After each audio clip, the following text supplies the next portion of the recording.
Assalamualaikum gitu. warahmatullahi wabarakatuh. Kembali berjumpa dengan saya, Heri Arif dari Forum News Network. Apa kabar Anda? Semoga selalu dalam keadaan sehat terus ya.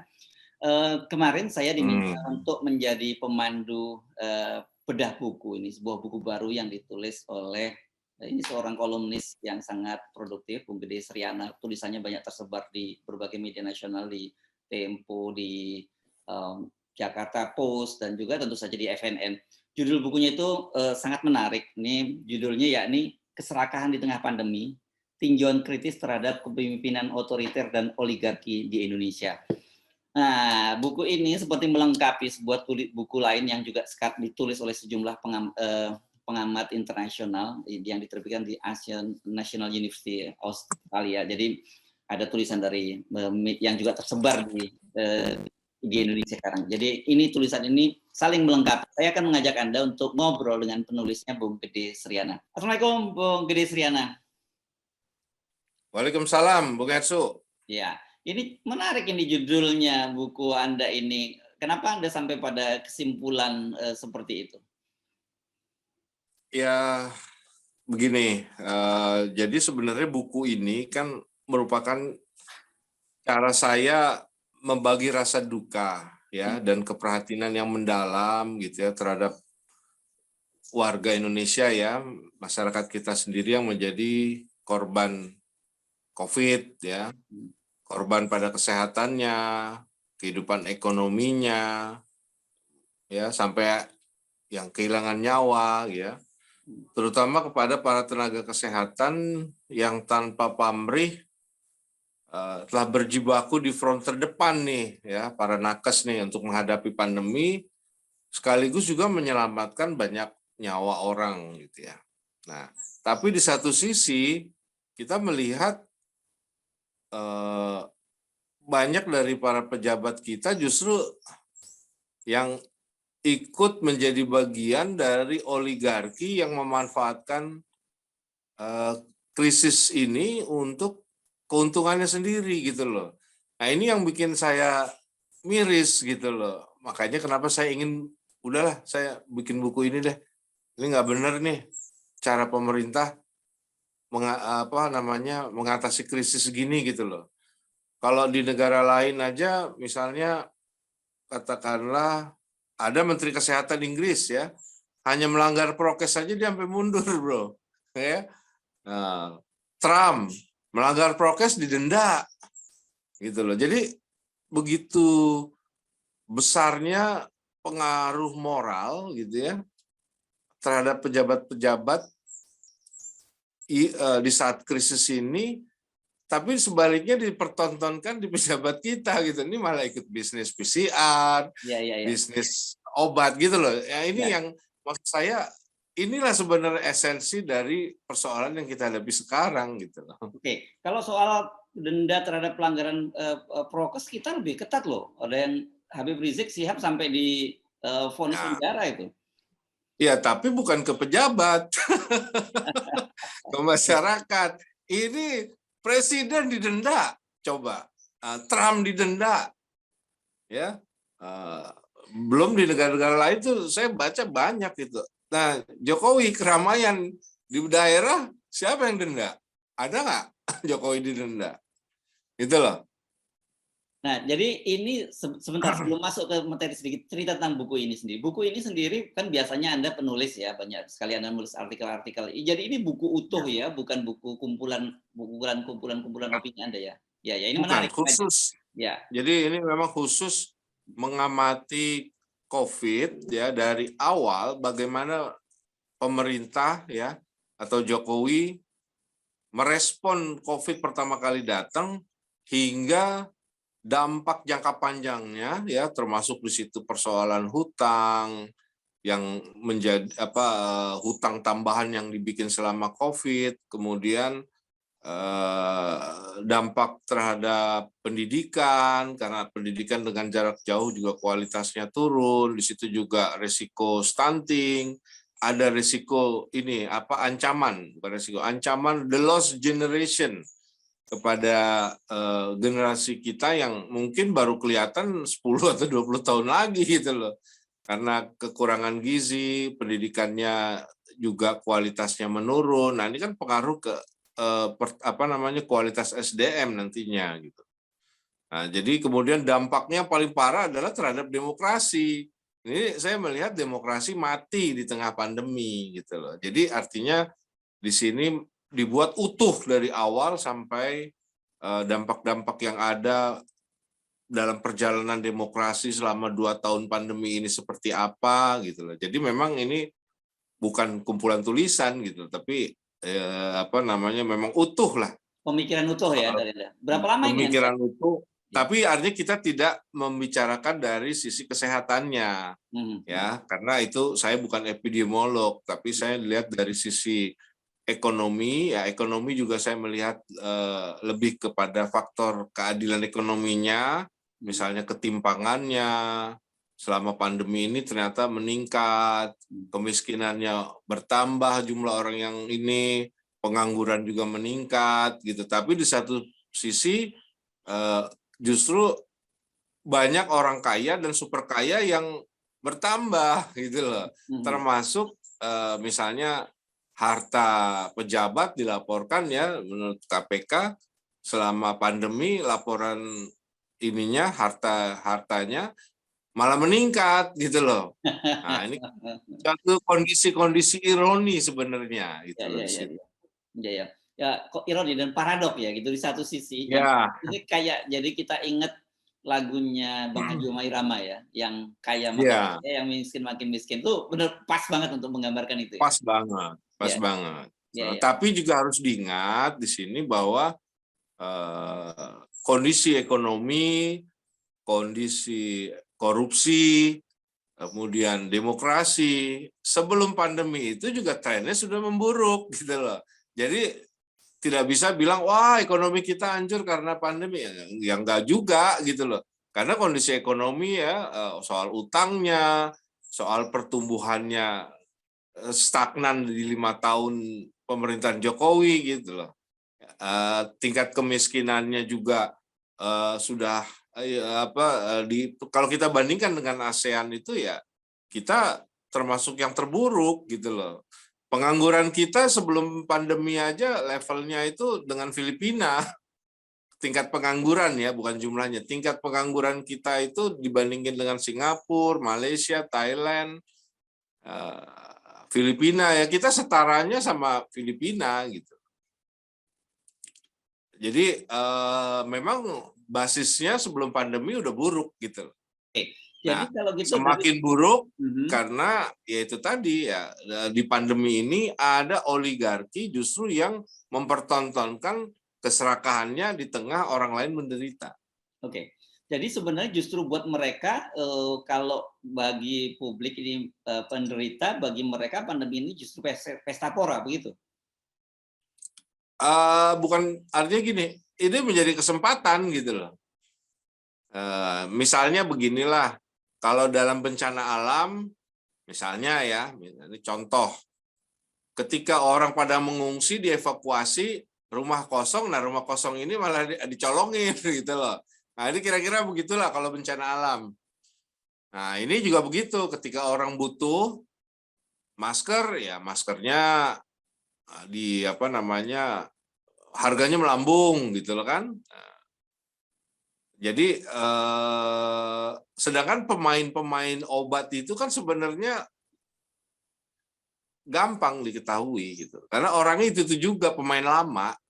Sama seperti pemain-pemain mafia-mafia yang main di pangan.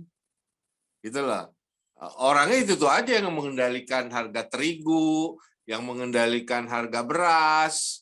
Pemainnya itu aja. Kalau pemerintah serius, memang ini kan ketahuan itu, oh si Anu lah ini yang main gitu. Ya. Nah, kan, importir farmasi kan itu aja. Ya, kan Anda menyebut ini soal kepemimpinan ya di sini ya. Saya kira yang menjadi salah satu persoalan. Anda sampai pada kesimpulan di situ kan ya, Bung? Ya, jadi begini. Saya menyimpulkan gini, yang menderita, yang berdampak bukan hanya pada kesehatan ya, tapi juga ekonomi, itu semua negara. Jadi bukan hanya Indonesia, ya. Nah, tetapi untuk di Indonesia ini, saya melihat ada 3 faktor yang menjadi penyebab betapa parahnya dampak yang ditimbulkan dalamnya dari dampak ini ya pada ekonomi ya, itu karena satu faktor kepemimpinan. Ya. Kedua, faktor kapasitas kesehatan yang memang sebelumnya juga sudah tidak imbang dengan populasi dan tidak dipersiapkan juga gitu loh. Artinya kan Desember ya, Desember itu sudah mulai ramai Desember 2019. Ya, tapi kasus pertama kita kan baru diumumin Maret. Ini kan ada waktu 3 bulan nih sebenarnya untuk mempersiapkan APD, nambah tempat tidur, gitu loh. Nah, sedangkan itu masker aja masih diekspor kalau nggak salah di awal-awal gitu ya. Nah, terus yang ketiga, buruknya ya makin diperparah dengan oligarki justru memanfaatkan situasi krisis ini untuk keuntungannya. Selain keuntungan ekonomi, yaitu juga misalnya dia manfaatin ini untuk agenda-agenda dia ya, seperti undang-undang omnibus, undang-undang cipta kerja, undang-undang nomor 2 tahun 2020. Nah, itu kan dilolosin di saat pandemi ini gitu loh. Artinya ketika masyarakat lagi nggak fokus soal undang-undang, lagi lebih fokus soal perut, soal selamat gitu kan.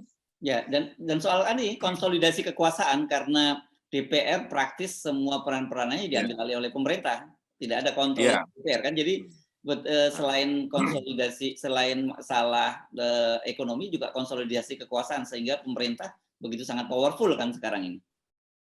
Iya. Jadi justru makanya di situ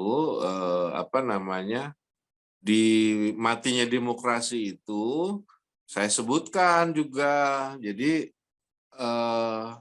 namanya subjudulnya ini check and balance ompong. Jadi ada subjudul check and balance ompong, yaitu karena sudah tidak ada lagi fungsi check and balance di DPR. Jadi karena koalisi gemuk yang 82% ini ya udah mereka mau apa aja udah lolos-lolos saja ini.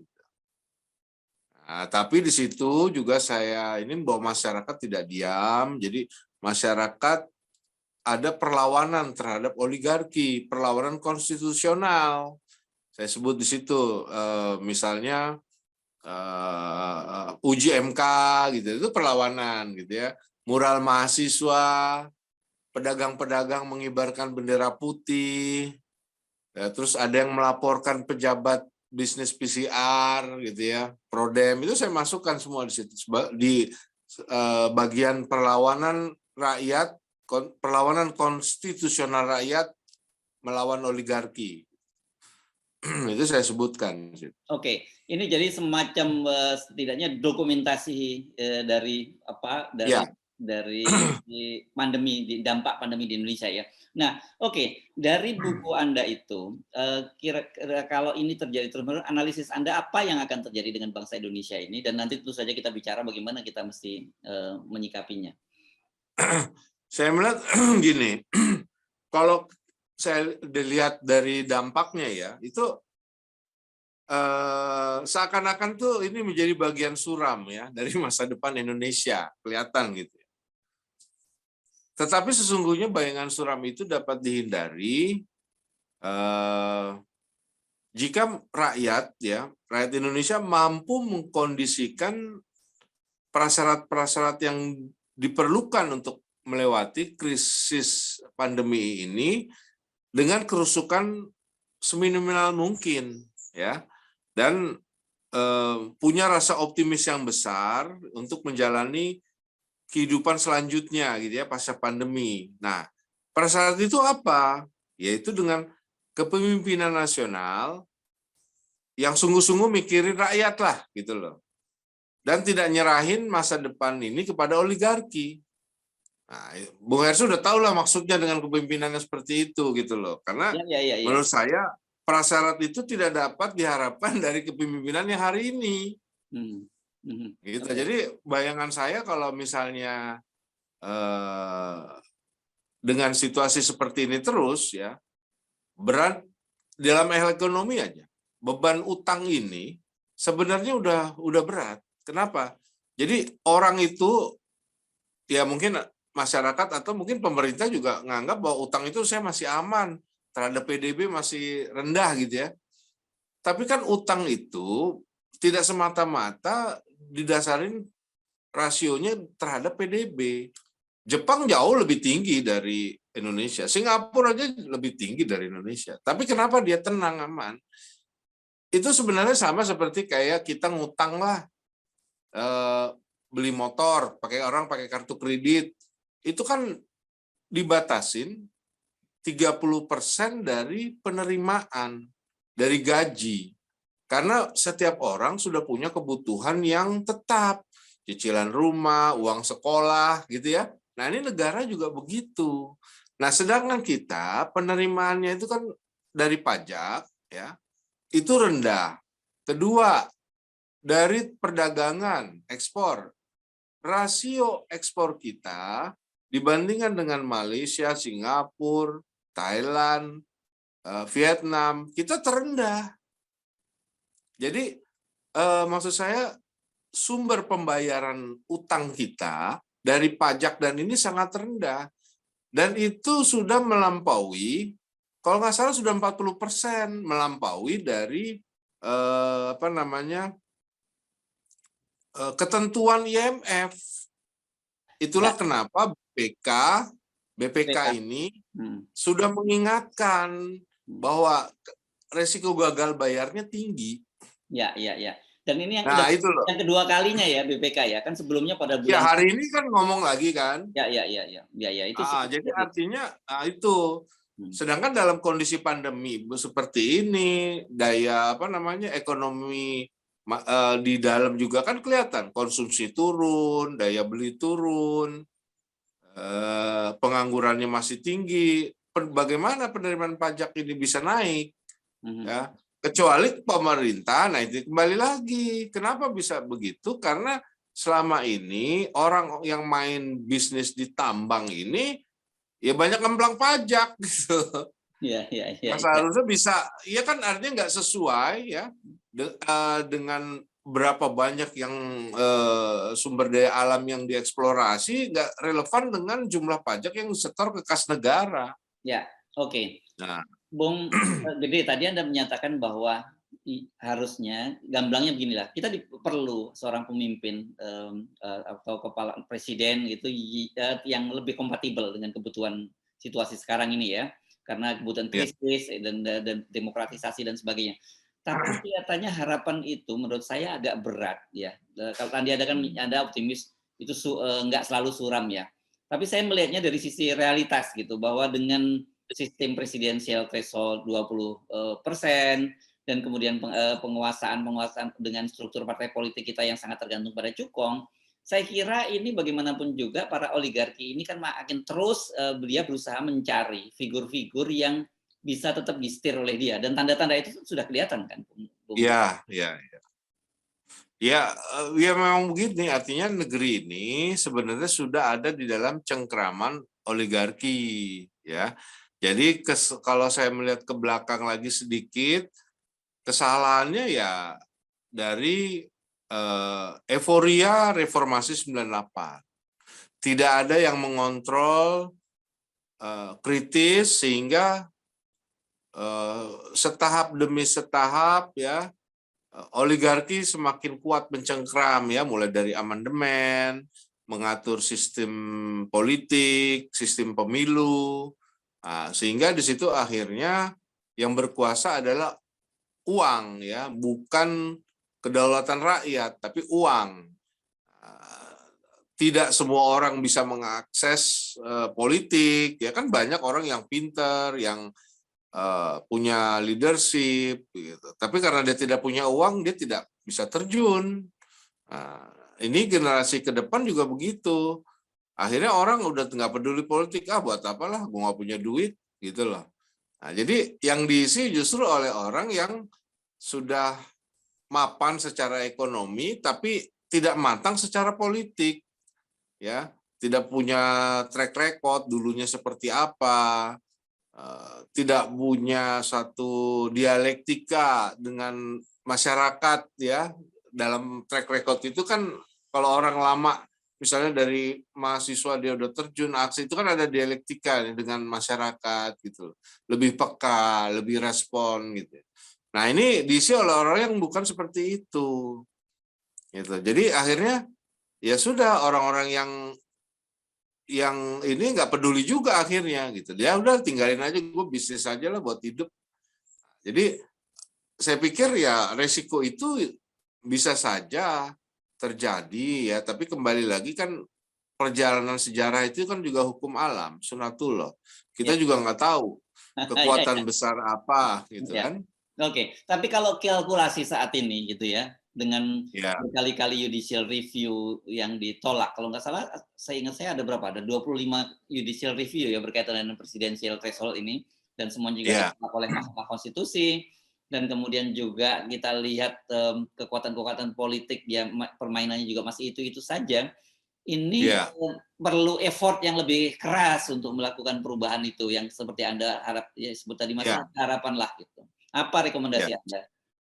Satu, ya mahasiswa tongkrongin itu MK untuk cabut ini.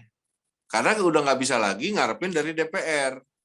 Tongkrongin aja MK.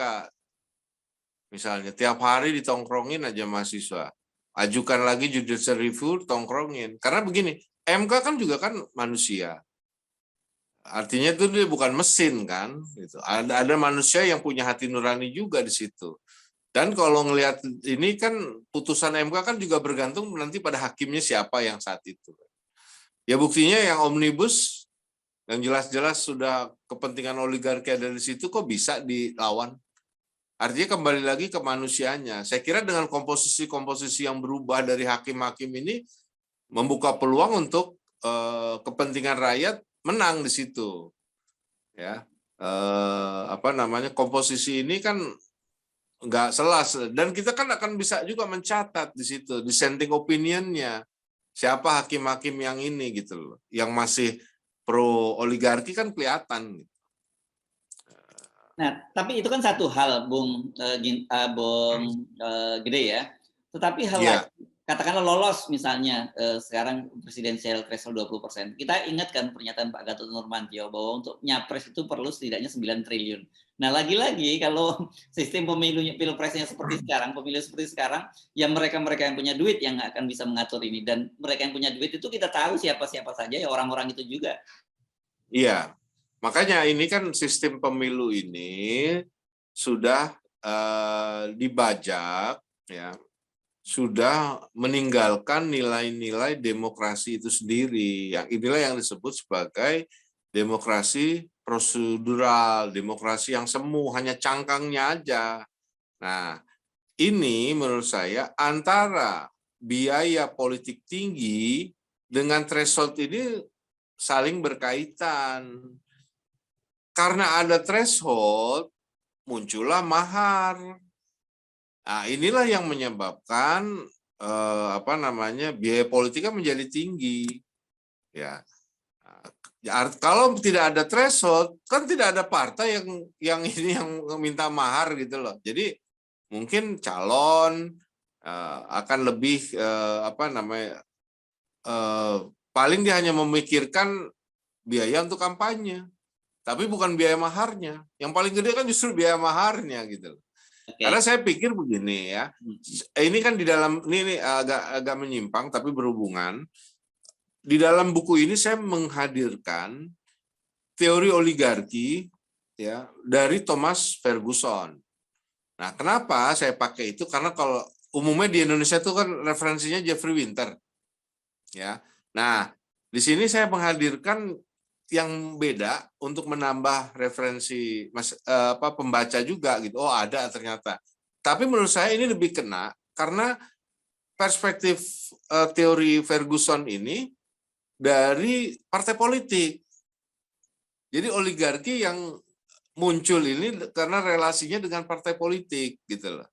Nah, contohnya yang itu tadi, ini berhubungan dengan yang pertanyaan Bung Hersu barusan. Gitu. Artinya di dalam teori ini, ya, yang menjadi area pertarungan dari partai politik itu bukan untuk memperebutkan pemilih, tetapi memperebutkan investor besar yang jumlahnya terbatas, gitu loh.